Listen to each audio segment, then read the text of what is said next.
Welcome back to another technical deep dive here in the debug zone.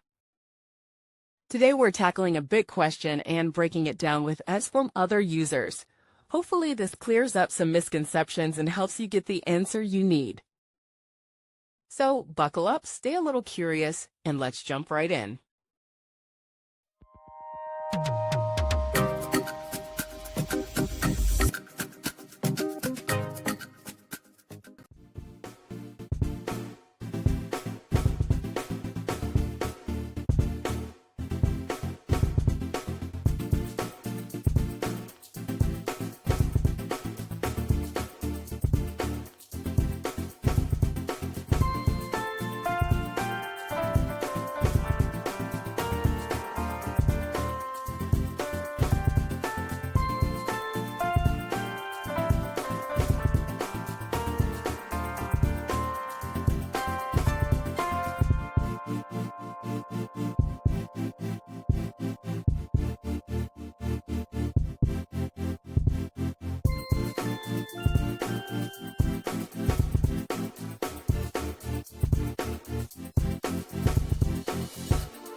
And that's a wrap.